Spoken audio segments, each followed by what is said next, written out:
how are you holding up? Yeah, hard to answer that, isn't it? It changes all the time. Well, it does for me anyway. I mean, I can only talk about my own experience, but there's some days I think this is all right. I don't have to go out talking to anyone. I don't have to do anything.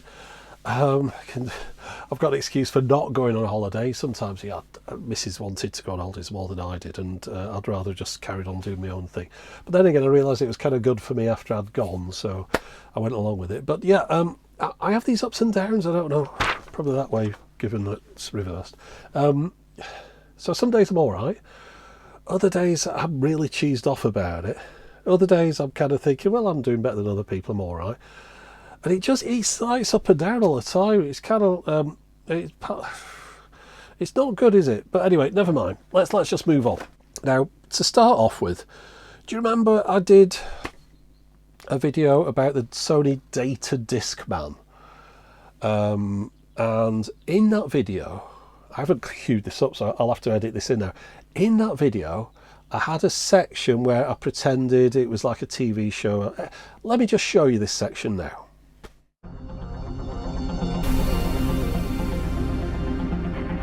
Looking back, it feels like there was a point in the 1980s where I couldn't go for a couple of weeks watching television without seeing somebody say something like this. You may be surprised to hear that in my pocket I've got all the volumes of the current version of the Encyclopedia Britannica. No, it's not a magic trick. It's a new technology called Compact Disc Read-Only Memory, or CD-ROM for short.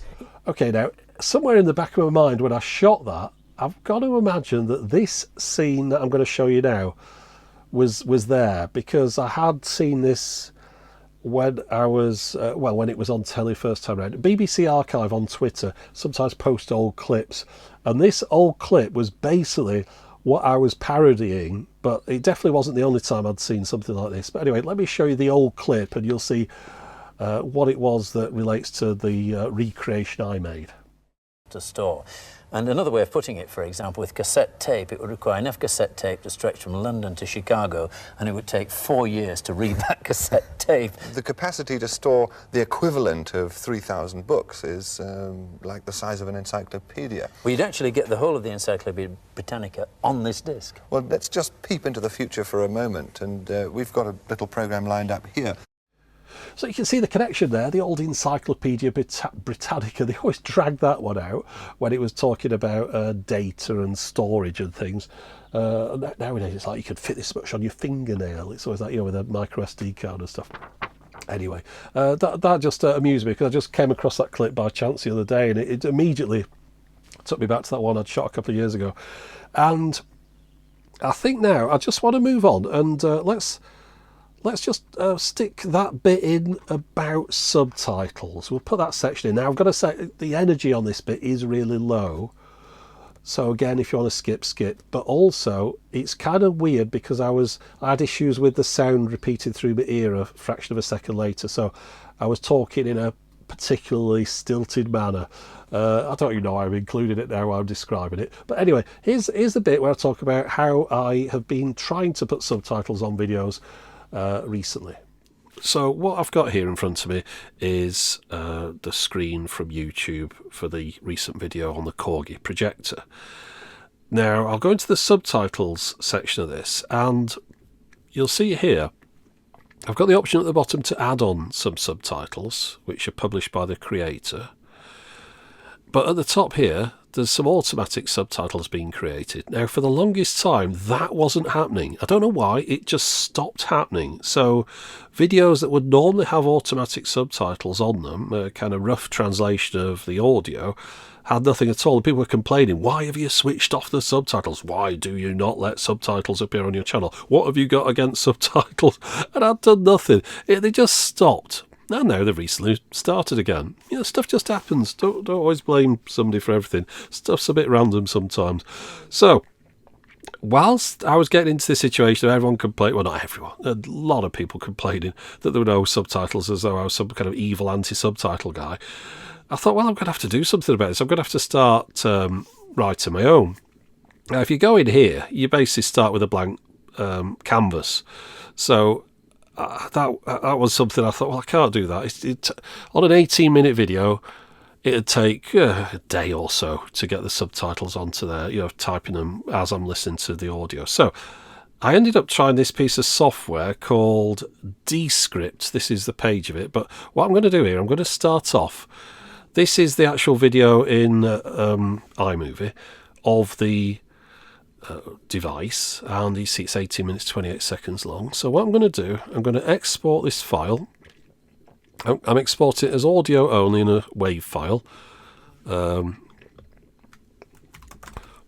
then I'm going to import that into Descript. So I'm going to put that in there. It'll only take a couple of seconds. You see, it's very quick when it's audio. It's not messing with 4K. So this is Descript. So I'm going to start a new project. I'm going to call it Corgi Subtitles. And now I've got to drag some audio into here or choose a file. So I'm going to choose a file, video projects, Corgi audio. That's what I've just created. So it's adding the file now. That's the audio along the bottom there. And on the bottom left here, I've got transcribe one file. So I'm going to press transcribe there. That is now, your transcript will be ready in a few minutes. That's now looking at the audio, which also is uploading at the same time. So it's almost finished uploading. So it's uploading now, it's transcribing. It's going to go through the audio and it's going to try and translate it into text with proper timestamps and things. Now, the problem with this is it's not very good at doing it with my accent. I mentioned before that perhaps it's the way I speak, the way I run sentences into one another, or maybe it's something to do with the fact that it's looking for American English rather than British English, and therefore it's not quite that good with the accent. I can tell it's all American because there's no option to tick a thing to say, you know, English, British English, and everything's like got Z's in it instead of S's and colours missing a U and all that kind of stuff. So it's looking like nothing's happening here. It'll start it in a second. It's normally quicker than this. It's probably going to go wrong just because I'm demonstrating it. Oh, no, there we go. It's happening now. So any second now, I'm going to have a transcript of this.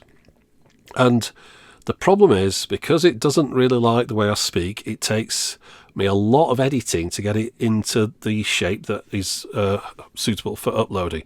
Right, so at the moment I'm in edit media. Ignore this, I'll just move it into correct text. So this is what I want. I want to look at the text. So here is the text of what it thinks the audio is. So this is what it would put in as subtitles. If I just export it now, these would be the subtitles. But let's just have a listen to how wrong it's got it. So I'm just going to press play and follow along with the text on the screen.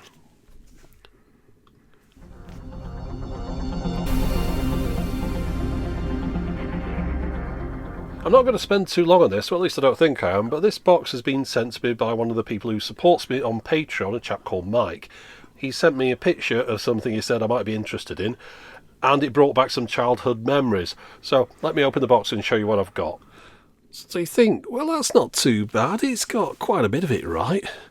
But I have to go and fix that now, so let's start at the top. What did it say to start with? It was hello. Well, it wasn't hello. I never start with hello. Well, I don't think I do, but not this time anyway. Let's have a listen. I'm not going to spend too long on this. Well, right, I'm not going to spend too long on this. Where's hello come from? So let's take that out. And the editing on this is a bit weird with the way the cursor disappears and stuff. I'm not going to spend too long on this. Right, so we got that bit right. Let's just start here. I'm not going to spend too long on this, well, at least I don't think. Oh, I'm not. Oops, you see, this is the bit I mentioned about the cursor. I'm not going to spend too long on this, right? This, well, at least I don't think I am, but well, at least I don't think I am. Okay. Basically, we've done about 10 seconds there, and I've spent a couple of minutes on it. See, although some people will recognise these cartridges, these Disney cartridges, from their movie viewer system. From their movie viewer system. It's got from the if you assist them. Okay. From their movie viewer system. That originally came out in 1973. But this version of a device that plays them, this was from Corgi. Device that plays them. Right, well, let's stop there. You can see I'm 47 seconds into the video. Good 15 of that is just audio at the beginning, like the intro. So it just takes forever and ever and ever. For a video like this, I suspect it'll take me 2 hours to do the subtitles. But let me show you how much better Google is at recognising what I'm saying, but their editor is garbage.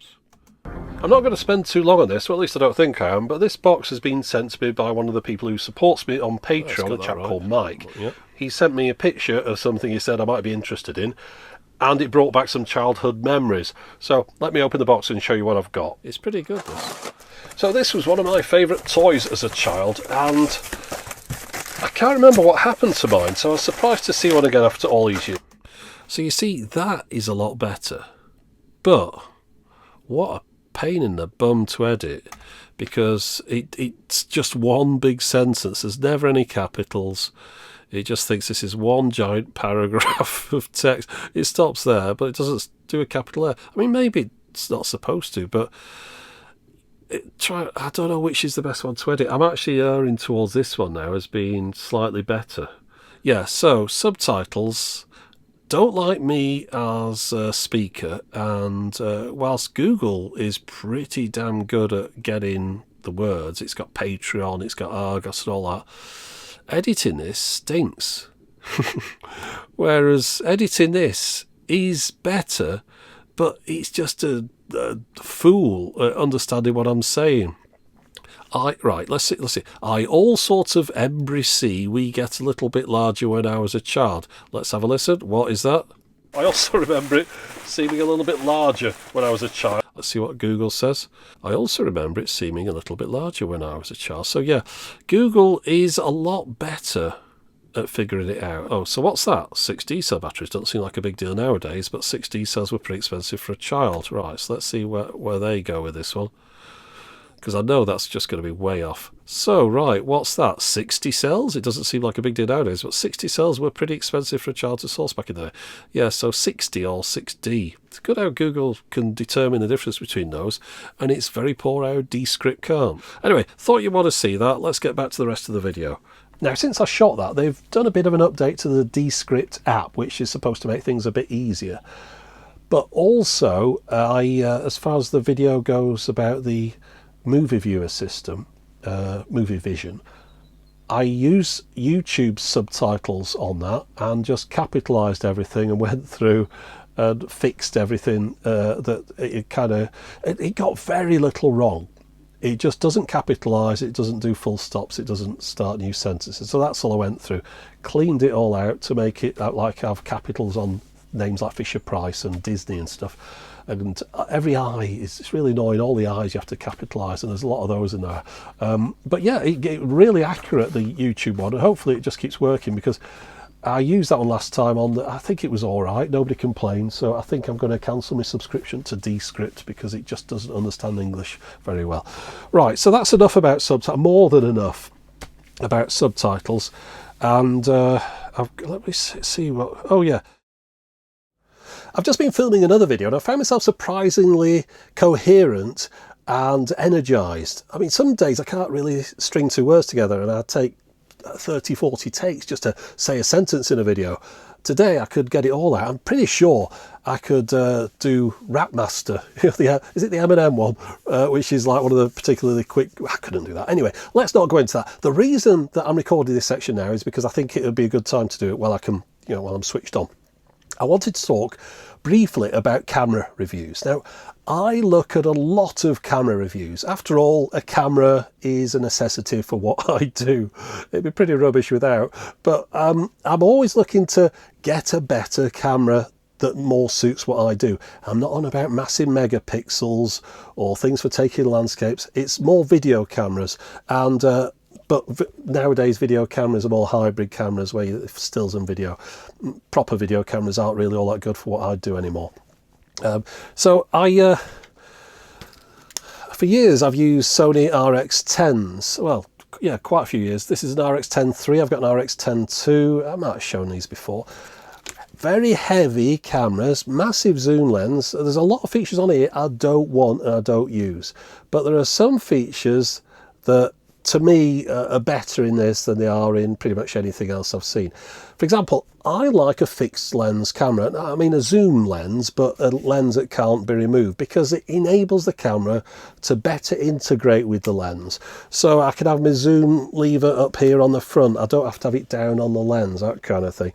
Also, it's particularly good at getting close-up shots. I've got interchangeable lens cameras. You're looking through one of them at the moment, which has got a Sigma 14mm, or is it 16mm lens on a Sony Alpha 6400. I don't really like this camera very much. There's issues with it, but if this camera had the image quality of that one and was lighter, that would be perhaps ideal for me. But anyway, what I wanted to just mention the close-up abilities. I've got here a Lumix camera, which is G something or other. I don't even know, is it G5, G6? The thing's over the sticker, but it's an old one, and it's got an Olympus macro lens on it. And the reason I wanted to mention this is because I have shot various different cameras and trying to get, I do a lot of close-up stuff. You know, when I've got the, see, I'm already losing my ability to speak, you can see that, can't you? But so we're going to be quick here. Yeah, so if I have cameras here, I do a lot of stuff with my hands. You know, here's this, look at that, and it has to focus quickly from a thing down there to when I bring it up to the camera to like a label on something, then back to the other thing again.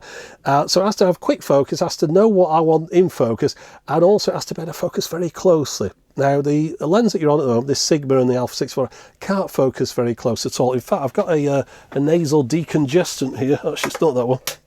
It was that one. Right, so I've got this little bottle here. I always have to spray some of this before I record, otherwise you wouldn't be able to tell what I was saying. So, I had this on the counter. I thought I'll take a few pictures with it. So first, I'm going to show you how close you can get with a Sony Alpha 6400 with this Sigma lens. Hold on, I'll tell you what it is. Yeah, 16mm Sigma. So this picture that you're going to see on screen now while I'm talking, that is as close as I can focus with that lens. Now, I didn't buy it for that purpose at all, but that just wanted to show you that. Now, when I got that camera, it came with a Sony 16-50 zoom lens. Nice little compact lens. So I want to show you how close that can focus, you know, how close it can get while still retaining a focus on this. So I'll show you that on screen now. So that's the 16-50. Let's just jump back again. That's the Sigma. So you can see not too amazing so far. Now, the Sony RX10 III, an out-of-date old camera, 1-inch sensor. I don't know why they call them that, because they're not even 1 inch across, they're like a couple of centimetres or something. But anyway, and I want to show you how close this can get to something. So that's on screen now. So that's as close as this can get and still retain a focus. And now we'll jump back through them again. That's the 16-50 and that's the Sigma 16, right? So you can see the benefit of having this, that I can get really close to stuff, but also I can zoom things to get me in focus and zoom out with my finger up here. And I've got a mic in and a headphone out. That is essential. The trouble with this is the headphone out is now, no, the mic in is knackered on it. So it's in need of a new camera, and also it's not very good nowadays as far as kind of low light. The focusing is nowhere near as good as they are on modern things. There's a lot of issues. Colours are way off. I've noticed now since I got this Alpha 6400, if I shoot something that's red with that, it'll look pretty red. If I shoot it with this, it's going to look orange yellow almost. It just does not get the colours right. I noticed that particularly when I was shooting that VU meter thing. You know, the bars are going up and down. They look blue and kind of pink on this, irrespective of what I do with the white balance, and they look the right colour on the. So I had to reshoot everything I'd shot with this so that I could get it with the right colours. Otherwise, people say, "Well, you all said it's green, it's blue in the video." You know, so issues, knackered, broken, old, looking for a replacement, looking for a lot of. That's why I watch a lot of camera reviews now. I just want to show you also macro lens, just to give you an idea how much difference a macro lens makes. This particular one, this Olympus MZQ 60mm lens. So let's put that on the screen now. So that is as close as a real macro lens can get. And now we're not going to go back through them all, but let's just jump back to the RX10. So that's as close as that one could get. So you can see why macro lens is a pretty useful thing to have. Anyway, so I do a lot of reading up on camera reviews and watching camera reviews. DP review, I watch Casey on camera conspiracies. I watch a few others, not too many, but I watch quite a few other ones. Now, when it comes to the more professional side, I'm not including deep camera conspiracies in here, because he gets his lens from Camera Canada and things, and people lend them to him and stuff. He's not getting them from the companies. He's not one of those high-end guys. But you know the kind of YouTubers that I mean, who review cameras, and when the camera's announced, say the new Sony FX3 is announced, right? Officially, not just on leaks, and it says, Sony will say, here's the new Sony FX3. I think they've got an event at the end of February, and on the day that they announce it, there'll be a load of reviews turn up on YouTube that day, and those will all be people who got it as a pre-release sent out to them from Sony to go around, shoot some video, shoot some photos, and then the video that they made, they put live on the day of the review of the product being announced. So it carpet bombs YouTube on that day. And of course, from my experience, if you want to get any views on YouTube, it's your first 48 hours or so. 3 weeks down the line, it's trickling in, but it's nothing like that first initial hit. But almost all your views come in right at the beginning, in the first 2-3 days. So everyone wants to get their videos out immediately. Now, the point that I want to make here is that the camera companies have found a way to really game the system. Now, I'm sure everyone knows this, but I just wanted to mention it really, because it's something that's been on my mind. I just wanted to kind of get it off my back, get it off my shoulders, and just share it with people, just see what you think. But by having all these reviewers being loaned the camera from the manufacturer and having them all appear at the same time as soon as the thing's announced, they've gamed the system. Because say, for example, I'm a camera review channel and I get sent all the latest cameras from Canon or something. Now, when I get that, I'm relying on getting the next camera from Canon. That's my business. My job is reviewing cameras. If Canon cuts me off, I've got a problem. And it'd only take a couple of people cutting you off, and then you've really got a struggle, because when the new Canon whatever comes out and you're not reviewing it, everyone's off on the other channels. So you need to be able to, you need to have that relationship with the camera company, that they trust you to make a good video about their product and send the thing back and all that kind of stuff, not run off with it. But once you've gained that kind of reputation, by them sending it to you, they've kind of won in a way. They haven't. I'm not saying they bought the person off. I'm not saying that at all. Don't get that out of this. But by carpet bombing YouTube on that day, they've controlled the message. By that I mean, if you, I've probably said by that I mean about 20 times.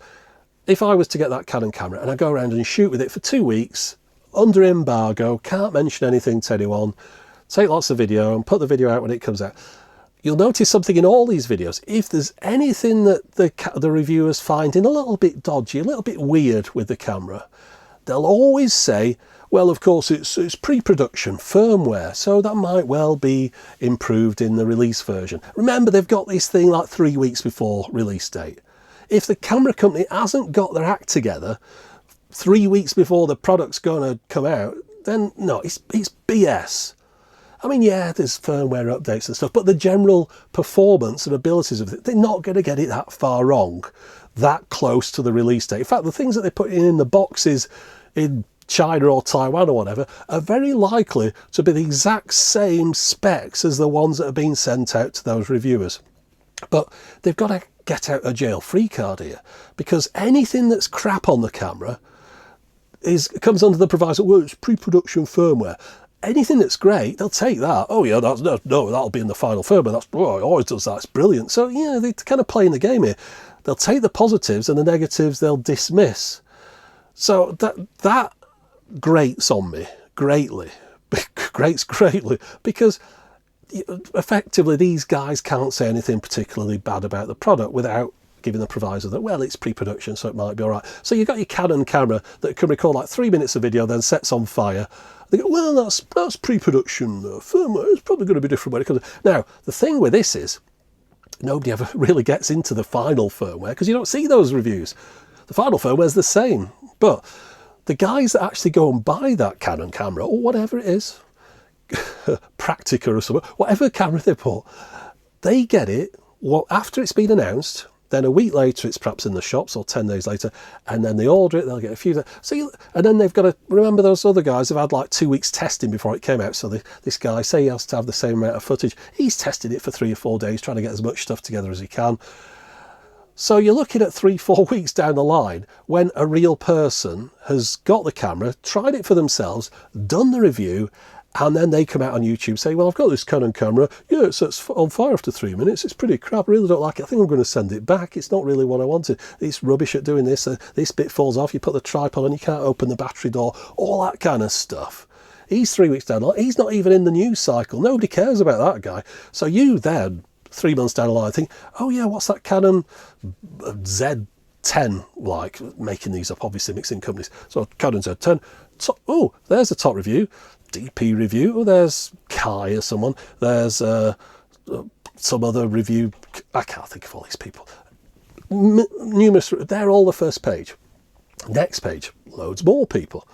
No one's going to go to page 3 to see Matt's review of a camera that he bought 3-4 weeks after it came out. So they've controlled the message. They've got the message out there that this camera's great. Anything wrong with it might be a firmware thing, and it just galls me a little bit because we're not dealing with reviews anymore. We're dealing with promotional things. And again, if one of these camera people that reviewed it say, oh, it's crap, I got this camera from Canon, absolute crap, don't buy it, it's rubbish, I'd recommend never getting this camera, it's a big mistake. Canon aren't going to send them the next camera to review, are they? So by that, it's self-perpetuating. Anyway, that's what I wanted to say. And now, again, remember, I'm not criticising those camera channels because they're doing the best they can. I can see a lot of them trying to sort of speak around things in a way, and sort of you've got to read between the lines a little bit, and they've got integrity. I'm not saying they haven't got integrity, but again, it's a job, and there's not many people can slag off their employer and keep the job. It's just like a normal job. If you work in a company, you can't tell your boss is a bell end.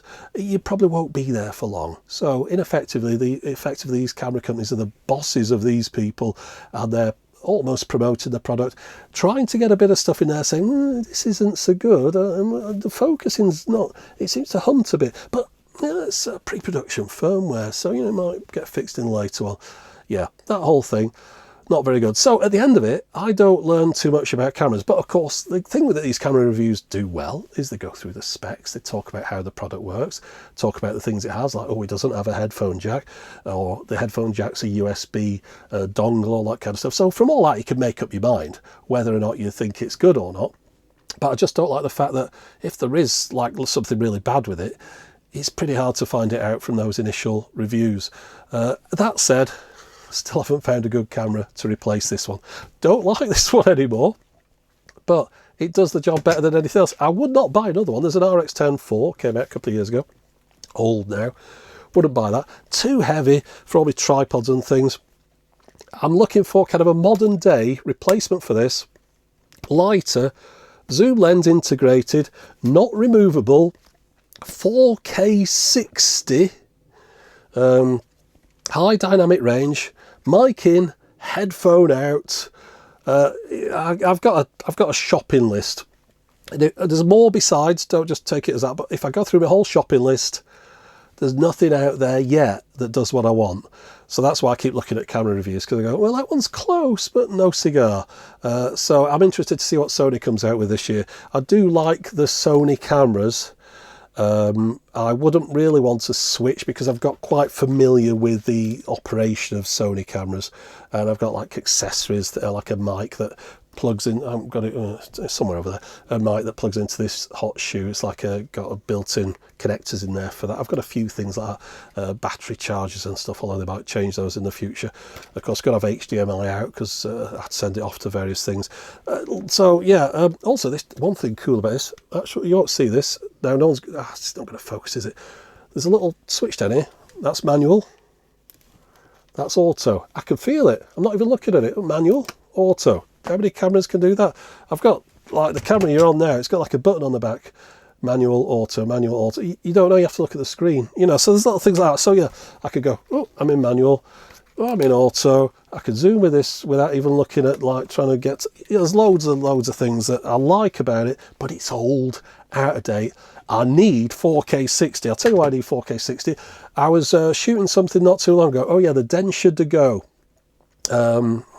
train simulator thing. You want to shoot video games in 60 frames per second, but I don't have a 4K 60 frame per second camera. So if I'm appearing on the screen, it's like dropping down to 30 frames a second. If the screen for the game's on, it's 60 frames per second. I'd just like the whole thing to match. I'd just like to move into 4K 60, and then everything's like suitable. I can jump between clips. I don't have to worry about making sure that the video comes out as a 60 frame per second, all that kind of stuff. Happened again in the video with the VU meters, the graphic the spectrum analyzer.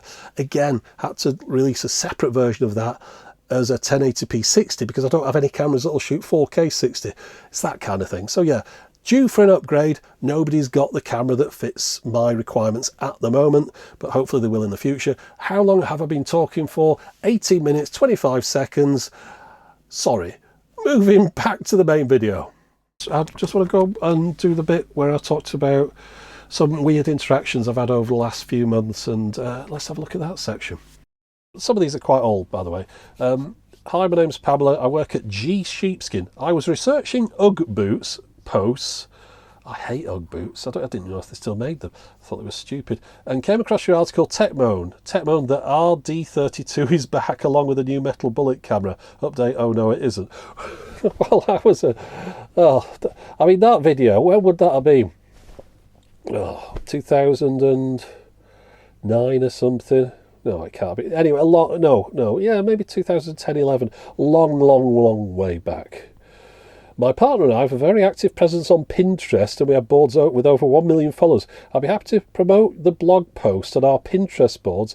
I will drip feed the post across our 40 boards over 1 million followers again, over the next 1 month, so you get consistent and regular traffic. I'll share it about 100 times over the month on Pinterest, this 10-year-old camera that you can't buy anymore. As you may know, Pinterest... anyway, so there you go. That was like, what are you talking about? Obviously, I never reply to any of these things. Next one. What about this one? Bearings Factory headline. Hi, sir. This is Jackson from Bearings Factory. SKFN, SKFAG, NTN, Time, Ken, Koyo, IN. Oh, right. Do you have bearings requirements? I don't know, do I? Do you? Does anyone? Right, okay. I was watching YouTube. Nintendo Direct was on. This is a broadcast, in case you don't know, that they put out every few months or so, where they announce what the new games are going to be over the coming period. There wasn't really anything in there that I was interested in, just Mario Golf I think I'd buy, but that was about it. But still, I wanted to show you this because as I saw it, it just kind of typified, is that the right word, what the current state of things is nowadays with regard to comments and people posting things and the relevance of writing responses to things. I'll explain what I mean.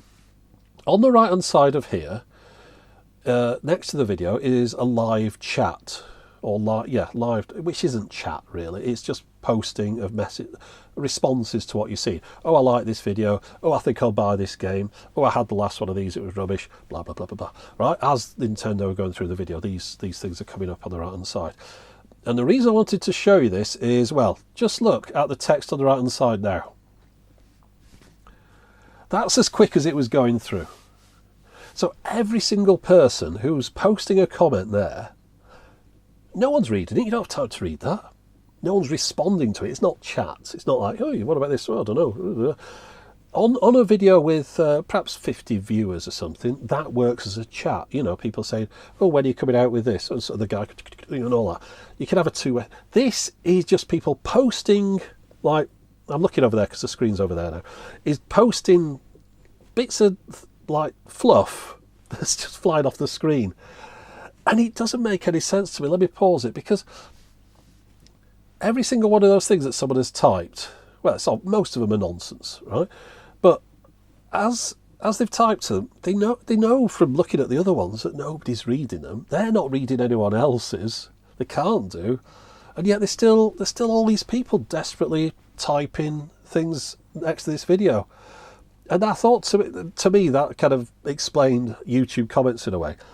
The people there most of them aren't reading other comments. They're not even really reading their own. They're just putting something down there. It's a weird thing, isn't it? It's like a very 21st century thing that you spend time writing something that no one's going to read, based on the fact you've read no one else's, and yet you're still writing it.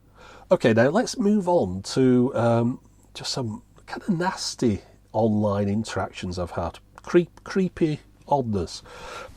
You remember this spectrum analyzer? It wasn't too long ago I did a video on this.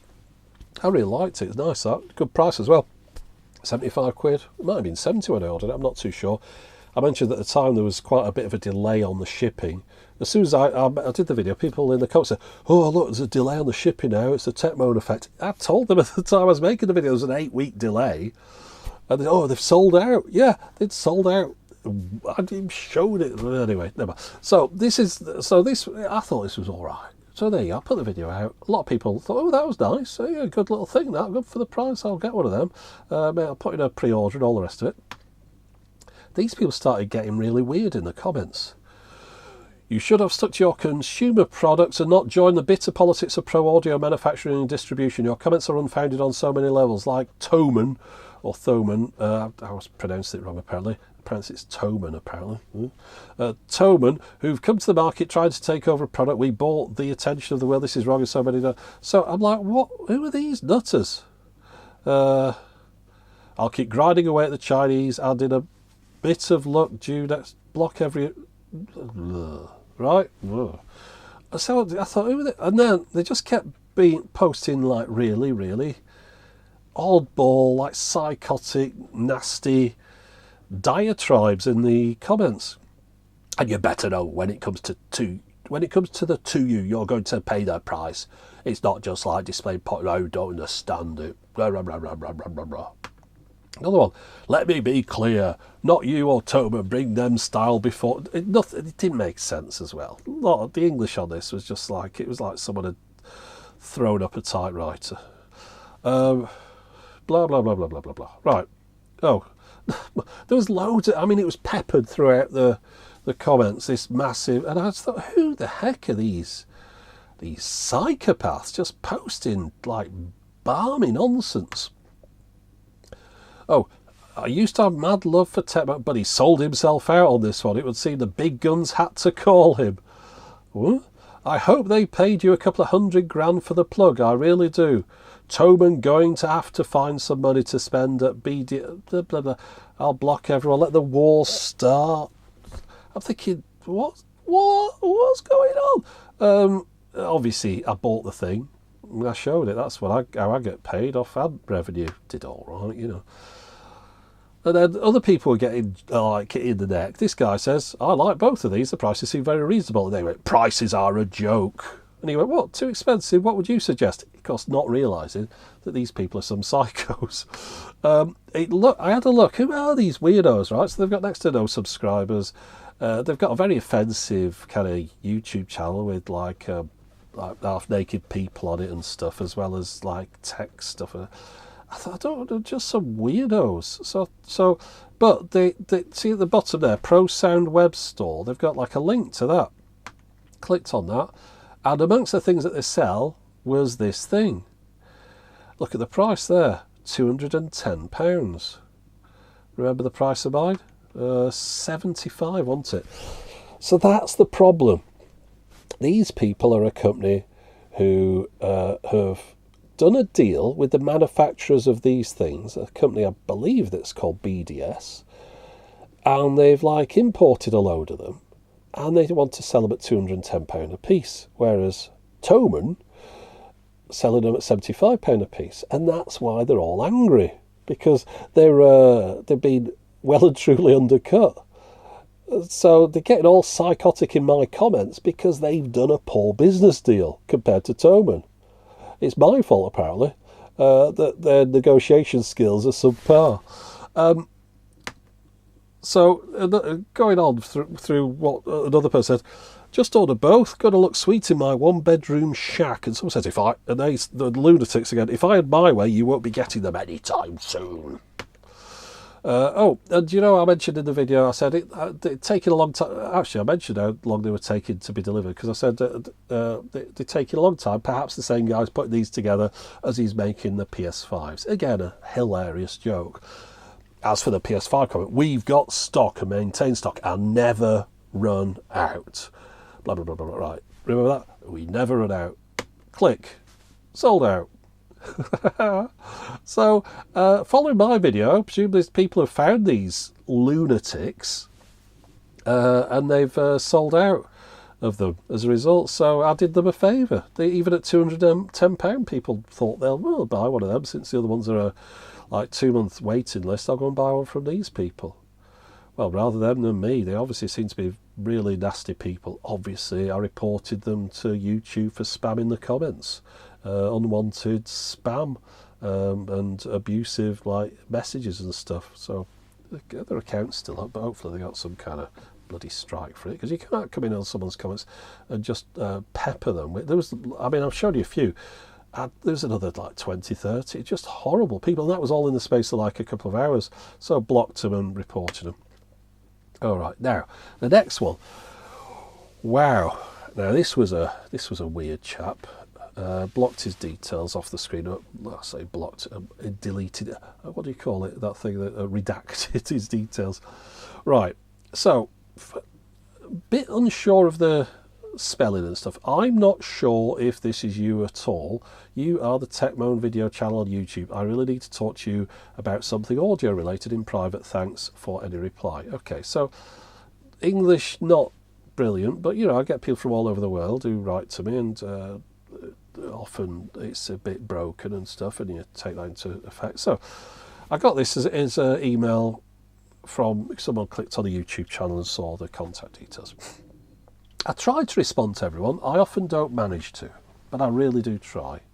Anyway, so I responded back, said, "Hi, it is me. I can't guarantee I'll have time to answer. I get too many emails to keep track of at the moment. All the best." I thought, that might just be enough. So he comes back. "Okay, I'll be straight to the point. Many people at Head 5 Forum discovered that all Walkmans sound different. Modern ones, I mean, from ZX100 and up, WM1A1Z. Probably all the modern different Walkmans ecosystem equipped with modern OS. You think it would be subject for a video. I really can profund this conversation with you if you have time in the meantime. I send you a chart I made of all regions. Maybe you could help me figure out why the sound changes so much.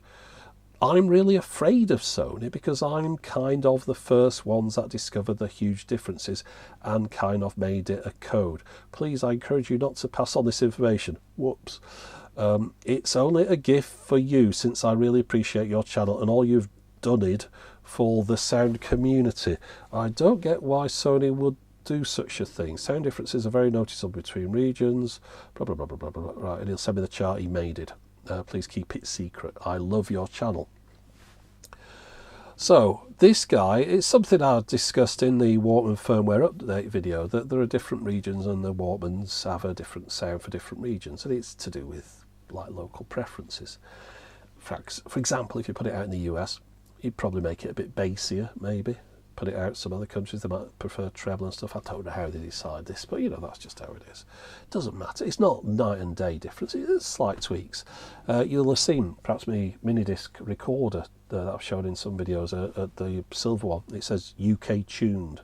Similar thing. They thought that the UK liked a certain sound, and not much to it. But anyway. So I wrote back to this guy because I thought, well, this is weird. I can't do a video about how they sound different in different regions. I've already kind of covered it, and there's nothing to say. It just is what it is. So I said, but I could see from reading that he seemed a little bit too invested in it. So I said, unfortunately, I don't have the equipment or the expertise or hearing ability to adequately cover topics like this. I thought, well, that should cover it off. I'm getting on in years. My hearing is quite compromised due to some medical problems. I'm not kidding here. I'm not great with certain frequencies and stuff, as you might know. I think this is something a younger person with a lot of scientific measuring equipment will need to cover if it's to be done properly, because But how could I say, oh yeah, the Japanese one sounds different to the UK one, and you're playing both, and they sound so similar, you won't be able to tell the difference. So it'd just be a video about nothing. So basically I wrote to him and said, yeah, thanks for the idea, but it's not really something I can do. And legitimately, it's not something I can do. I haven't got any equipment that would show the differences between the two. So I thought, there you go, that's the end of that one. Took a bit of time, see how he responded to that guy, even though he seemed a little bit odd. And then a few weeks later, interesting. So you do a review of a dishwasher, but you don't have time for a simple Walkman region. And also the connection is the detergent cassette. I'm unsubscribing your channel out of confusion. Have a very pleasant day. What a lunatic. What a proper lunatic. Very odd, isn't it? But scary, you know, because you think you're dealing with, you'd like just trying to be nice and chatting to people. It's a bit like John Lennon. Okay, it's not, but you know, leaves his Dakota building. Someone says, oh, can I have an autograph? Yeah, sure, you can have an autograph. And then he's dead, right? There's a kind of people being polite to strangers situation that I'm trying to, this is my analogy, but you don't always know what you're dealing with. That guy, if I'd known that he was, you know, we wouldn't have even gone there. Oh, talking of which, you know the Dantec people with the washing machine, mini washing machine. There were so many people under that video just said, you could get a full-size one for this price. And I'm like, yeah, but a full-size one didn't fit in the space. That's why I got this one. Oh, Technology Connections did a video about dishwashers. Is this why you've made a video about dishwashers? You copying Technology Connections? It's like, no, they got in touch with me and said, do you want to have a look at our dishwasher? So I said, yeah. I mean, that was like the full story on it. It's because I mentioned in the video at the start, I've never thought about having a dishwasher before. I haven't even watched that Technology Connections video because I've never thought about having a dishwasher before. I don't care about dishwashers.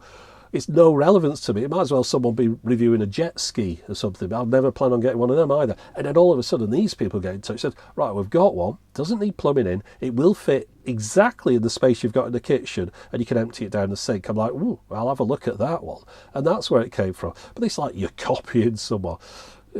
It's weak, isn't it? But anyway, as a result of that video I made, it seems like they've had a lot of orders because I tried to order some more detergent stuff because I'd used all my cartridges.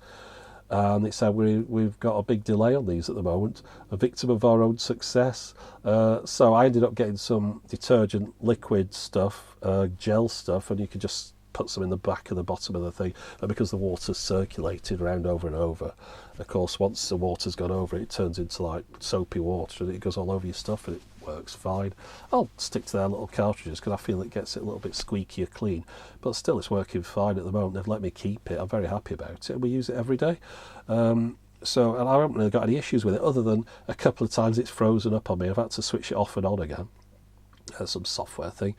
And I mentioned in the video the sound for the thing being full is very quiet, but other than that I've had no issues with it at all, and I'm very happy with it. So I think that is the last one that's the last one in this slideshow. So yeah, I wanted to share just a few unusual interactions I've had over the time.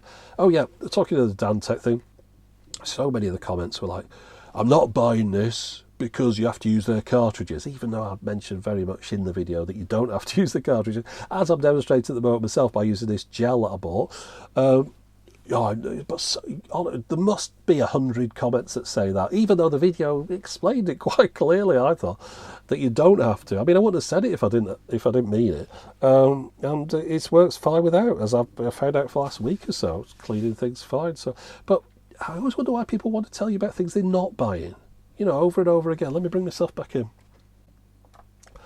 There's it's a thing that I see an awful lot in the comments. I mentioned, I'm sure I've talked about this before. I've even done a Muppet sketch about it ages ago. But where people will take the time to say, I am not going to buy this because... And again, I'm kind of from a generation, perhaps, so maybe it's different people, but who cares what I'm not going to buy? Why would anyone be interested in what I'm not going to buy?